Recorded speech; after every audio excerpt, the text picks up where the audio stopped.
Connaissez-vous la différence entre le chou rouge et le papier pH? Comme vous le savez, il y en a un qui est délicieux lorsqu'il est servi en salade avec une bonne vinaigrette et l'autre, c'est un légume.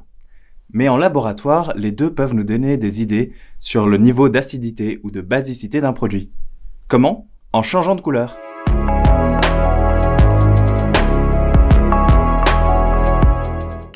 D'un côté, le papier pH est imbibé d'un indicateur universel. Un mélange de bleu de thymol, rouge de méthyle, bleu de bromothymol et de phénylphthaléine. De l'autre, le chou rouge, lui, contient des anthocyanes qu'on retrouve aussi dans les fruits de couleur mauve ou rouge, comme l'aubergine, les mûres et les myrtilles ou encore les fraises et les cerises. Et ces anthocyanes sont aussi capables de changer de couleur avec le pH. Et en récupérant ces anthocyanes, on peut faire une gamme de couleurs pour tester différents produits. Pour cette expérience, découpez le chou rouge en petits morceaux. Placez-les dans un récipient adapté et ajoutez de l'eau bouillante. Laissez infuser pour récupérer les anthocyanes. Ensuite, vous filtrez et puis... Oh mince! Je disais donc, vous filtrez pour récupérer le jus contenant les anthocyanes.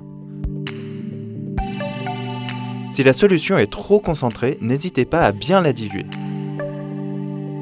Placez la solution bleu-violet dans un bécher. On ajoute de l'acide acétique à la solution qui devient rouge. Avec de l'acide citrique, la solution devient rouge légèrement orangée. Avec de l'acide acétique dilué, la solution devient rose. Si vous voulez reproduire cette expérience chez vous, vous pouvez utiliser du vinaigre blanc, du jus de citron, des boissons gazeuses comme du Perrier ou de la limonade, ou des boissons alcoolisées comme du vin ou de la bière.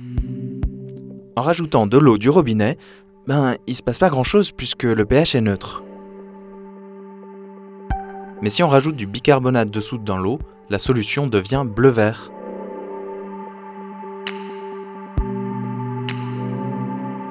Avec de la triéthanolamine pure, la solution devient verte.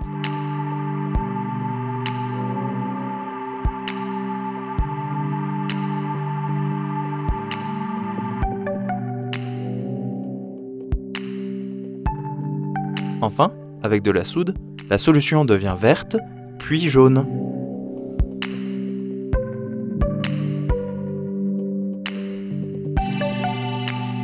Pour reproduire ceci chez vous, vous pouvez utiliser de l'eau de mer, du bicarbonate de sodium alimentaire sous forme de poudre, des savons liquides, de l'eau de javel, de la lessive ou encore un produit pour déboucher les toilettes. Voilà comment obtenir, à partir du même produit, une échelle de pH. Avec la couleur de produit dont on connaît le pH, on peut estimer le pH de solutions inconnues.